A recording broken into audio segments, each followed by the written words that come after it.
ಮತ್ತೆ ಮೀಡಿಯಾದವರಿಗೆ ಮೀಡಿಯಾಗೆ ನಮಸ್ಕಾರ.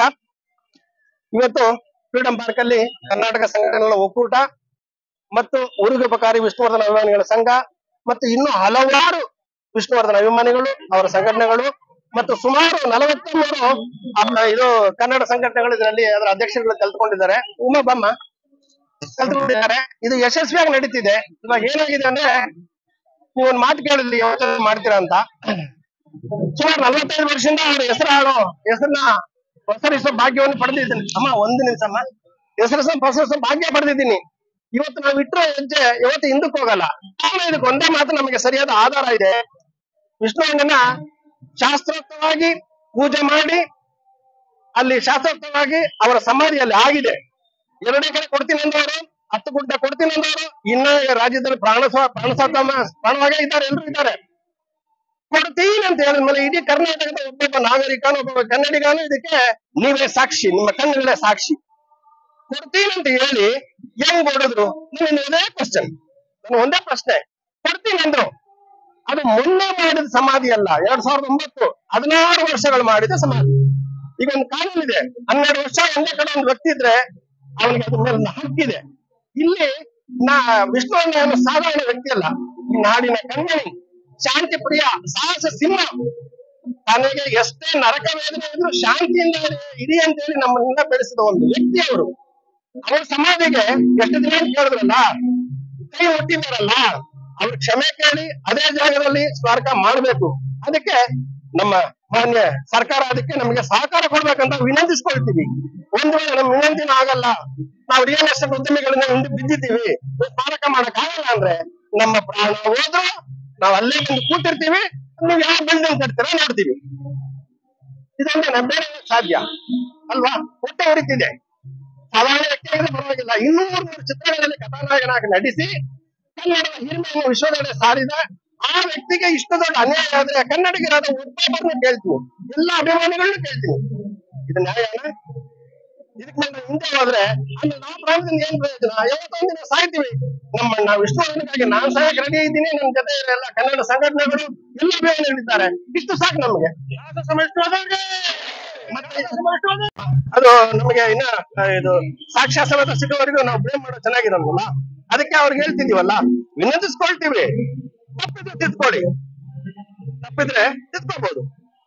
ತಿದ್ಕೊಳ್ಳಲ್ಲ, ನಾವು ತಪ್ಪೇ ಮಾಡ್ತೀವಿ ಅಂದ್ರೆ ಸರಿ. ನಿನಗೆ ಅವರು ಯಾರೋ ರಿಯಲ್ ಎಸ್ಟೇಟ್ ಉದ್ಯಮಿನೇ ದೊಡ್ಡವನ, ಅಭಿಮಾನಿಗಳು ದೊಡ್ಡವನ, ನೋಡೋಣ ಅಷ್ಟೇ ತಾನೇ. ಒಂದಿನ ಪ್ರಾಣ ಹುಟ್ಟಿದ ಮೇಲೆ ಒಂದಿನ ಸಾಯ್ತಾನ. ನಮ್ಮ ಸಾಯೋಣ ಬಿಡಿ, ನಾನ್ ರೆಡಿ ಇದ್ದೀನಿ, ನಾನ್ ರೆಡಿ.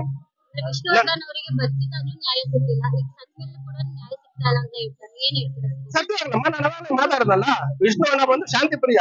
ಅವ್ರು ನಿದ್ರೆ ಮಾಡಕ್ ಬಿಡ್ಲಿಲ್ಲ, ಅವ್ರ ಚಿತ್ರಗಳು ಬಿಡುಗಡೆ ಆದಾಗ ಬಿಡ್ಲಿಲ್ಲ, ಅಭಿಮಾನಿಗಳನ್ನ ಬಿಡ್ಲಿಲ್ಲ. ಅದನ್ನ ನಡೆದೋಯ್ತು. ಇವತ್ತು ಅದನ್ನ ನಾನು ಯಾಕೆ ಮಾತಾಡ್ತಿಲ್ಲ ಅಂದ್ರೆ, ಈಗ ಇನ್ನಾದ್ರೂ ಹಳೆಯದನ್ನ ಮರೆತು ಇವಾಗ ಹೊಸದಾಗಿ ಕಿಡಿ ಹಚ್ಚೋದು ಬೇಡ, ಅಭಿಮಾನಿಗಳ ಸಂಘದಲ್ಲಿ ಕಿಡಿ ಹಚ್ಚೋದು ಬೇಡ. ಇವಾಗ ಭಾರತ ದೇಶ ಅಪಾಯ ಸ್ಥಿತಿಯಲ್ಲಿದೆ, ಭಾರತೀಯನಾಗಿ ಕರ್ನಾಟಕ ಅಪಾಯ ಸ್ಥಿತಿಯಲ್ಲಿದೆ. ಕರ್ನಾಟಕದ ಸುಪುತ್ರನಾಗಿ ಹಳೆಯದು ಯಾವ್ದು ಕೆಡಕಿದೆ, ಎಲ್ಲಾ ಅಭಿಮಾನಿಗಳು ನನಗೆ ಒಂದೇ. ಯಾಕಂದ್ರೆ ನನ್ನ ವಯಸ್ಸಿಗೆ ನನ್ನ ತಕ್ಕ ಮಾತಾಡಬೇಕು, ಯಾರನ್ನ ಬೈದು ಬಿಡೋದು ಹೊಡೆದಿರಲ್ಲ. ಒಂದ್ ವೇಳೆ ನಡೆದಿದ್ದು ಒಂದು ಕಾಲದಲ್ಲಿ 2 ಅಭಿಮಾನಿಗಳು ಸಂಘಕ್ಕೆ ಗಲಾಟೆ ನಡೀತಿತ್ತು.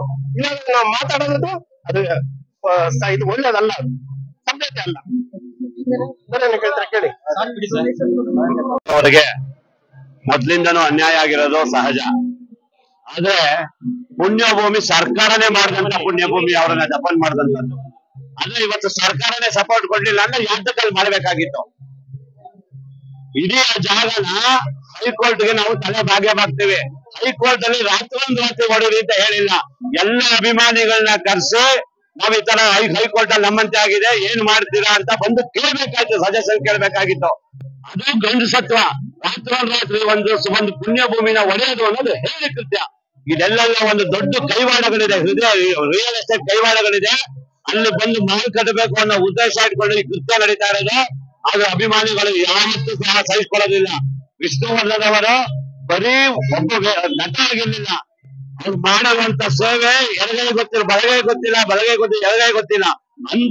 ಅಂತ ವ್ಯಕ್ತಿನ ಇವತ್ತು ಮಹಾನ್ ವ್ಯಕ್ತಿ ಪುಣ್ಯ ಭೂಮಿನ ದಫನ್ ಮಾಡಿರೋದು ಇಡೀ ಕರ್ನಾಟಕದ ಕೋಟ್ಯಾಂತರ ಅಭಿಮಾನಿಗಳು ಇವತ್ತು ಖಂಡಿಸ್ತಾ ಇದೀವಿ.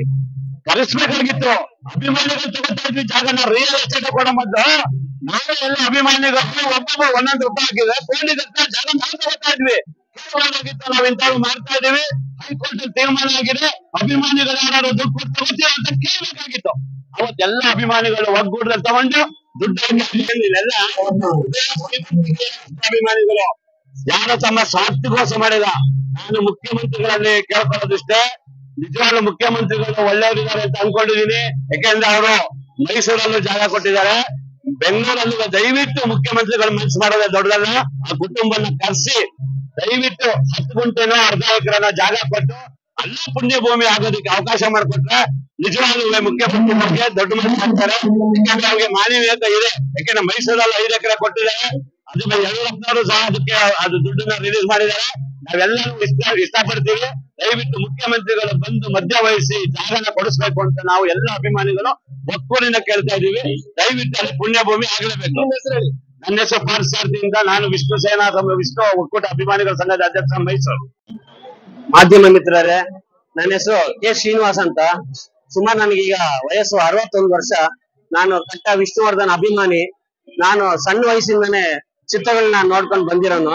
ಹಲವಾರು ಕನ್ನಡ ಚಿತ್ರಗಳನ್ನ ಬೆಳೆಸ್ಲಿ, ಅವರಿಗೆ ಪ್ರೋತ್ಸಾಹ ನೀಡ್ಲಿ ಅಂತ ನಾವು ವಿಷ್ಣುವರ್ಧನ್ ಮೊದಲನೇ ಚಿತ್ರದಿಂದ ಹಿಡಿದು ಇವತ್ತಿನ ಚಿತ್ರದವರೆಗೂ ನೋಡ್ಕೊಂಡ್ ಬಂದಿದ್ವಿ. ಮತ್ತೆ ಕಳೆದ 14 ವರ್ಷಗಳಿಂದ ನಾವು ಬ್ಲಡ್ ನ ಡೊನೇಟ್ ಮಾಡಿ ಒಂದು ಸರ್ಟಿಫಿಕೇಟ್ ನ ಕೂಡ ನಾನು ಪಡ್ಕೊಂಡಿದ್ದೀನಿ. ಎರಡನೇದಾಗಿ ನಾನು ವಿಷ್ಣುವರ್ಧನ್ ಅಭಿಮಾನಿ ಅಂತ ಹೇಳ್ಕೊಳಕ್ಕೆ ಹೆಮ್ಮೆಯಿಂದ ಹೇಳ್ಕೊಂಡಿದ್ದೀನಿ. ಆ ಜಾಗವನ್ನು ಇವತ್ತೇನು ತೆರವುಗೊಳಿಸಿದಾರೋ ನಾವು ಶಾಂತಿ ಪ್ರೀತಿಯಿಂದ ನಾವೆಲ್ಲ ಕನ್ನಡ ಅಭಿಮಾನಿಗಳು ಎಲ್ಲರೂ ಸೇರಿ ನಾವು ಒಗ್ಗಟ್ಟಾಗಿ ಮರು ನಿರ್ಮಾಣ ಆಗ್ಬೇಕು ಅಂತ ನಮ್ಮ ಆಸೆ.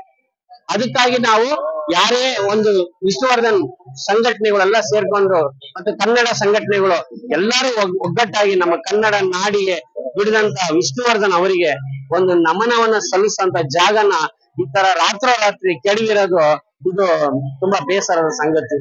ಹಾಗಾಗಿ ಮತ್ತೆ ಅದೇ ಜಾಗದಲ್ಲಿ ವಿಷ್ಣುವರ್ಧನ್ ಅವರಿಗೆ ಹಿರಿಯರು ಕನ್ನಡ ಚಿತ್ರಾಂಗದಲ್ಲಿ ರಾಜ್ಕುಮಾರ್ ಅಂತ ಮೇರು ನಟರನ್ನ ಎಷ್ಟು ಅವರೇ ವಿಷ್ಣುವರ್ಧನ್, ಅಂಬರೀಷ್, ಶಂಕರ್ ನಾಗ್ ಈ ತರ ಇರುವಂತ ನಟರಿಗೆ ಇವರಿಗೆ ಒಂದು ಜಾಗವನ್ನು ಕೊಟ್ಟು ಆ ಜಾಗವನ್ನ ತೆರವುಗೊಳಿಸಿದಕ್ಕೆ ನಮ್ಗೆ ತುಂಬಾನೇ ನೋವನ್ನು ಉಂಟು ಮಾಡಿದೆ.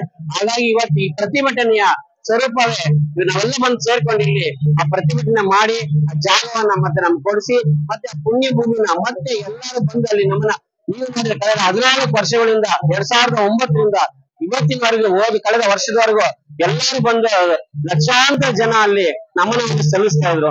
ಸೊ ಕೆಲವರಿಗೆ ಮೈಸೂರಿಗೆ ಹೋಗಕ್ ಆಗಲ್ಲ, ಅಲ್ಲೂ ನಿರ್ಮಾಣ ಆಗಿದೆ. ಬಟ್ ಇಲ್ಲಿ ಇದ್ದಿದ್ದಕ್ಕೆ ಇಲ್ಲಿರುವಂತ ಜಾಗಗಳಿಗೆ ಈ ಬೆಂಗಳೂರಲ್ಲಿ ನಗರದಲ್ಲಿ ಇರುವಂತ ಅಕ್ಕಪಕ್ಕ ಇರುವಂತ ಹಳ್ಳಿಗಳಿಗೆ ಬಂದು ಅಲ್ಲಿ ನಮನವನ್ನು ಸಲ್ಲಿಸ್ತಾ ಇದ್ರು. ಮತ್ತೆ ಈ ಮಾಧ್ಯಮ ಮಿತ್ರರು ಏನಾಗಿದೆ ಅಂದ್ರೆ ಬೇರೆ ಚಾನೆಲ್ ಬಂದು ಯಾವ್ಯಾವ್ದಕ್ಕೂ ಹೋಗಿ ತೆಗಿತಾರೆ. ಪಾಪ ನಮ್ಮಂತ ಬಡಪಾಯಿಗೆ ಯೂಟ್ಯೂಬ್ ಚಾನೆಲ್ ಅಂತೆ ಒಂದ್ ಸಣ್ಣ ಪುಟ್ಟ ಚಾನೆಲ್ ಬರ್ತಾರೆ ಹೊರತು ದೊಡ್ಡ ದೊಡ್ಡ ಮೀಡಿಯಾಗಳು ನಮ್ಗೆ ಬಂದಿಲ್ಲ, ಯಾರು ಸಾಕನ್ನು ಕೊಡ್ತಾ ಇಲ್ಲ. ಇದನ್ನ ಗಂಟಾರೋಷವಾಗಿ ಹೇಳಕ್ಕೂ ನಾನು ಇಷ್ಟ ಪಡ್ತಾ ಇದೀನಿ. ಯಾಕೆಂದ್ರೆ ಬೇರೆ ಯಾವ್ದಕ್ಕೆ ಹೋಗಕ್ ಕೊಡ್ತಾರೆ, ಬಟ್ ನಮ್ಮಂತವ್ರಿಗೆ ನಾನ್ ಕೊಡಲ್ಲ ಅಂತ ಹೇಳ್ತಿಲ್ಲ, ಎಷ್ಟು ಹೊತ್ತು ಕೊಡ್ತಾರೆ ನಮ್ಗೆ.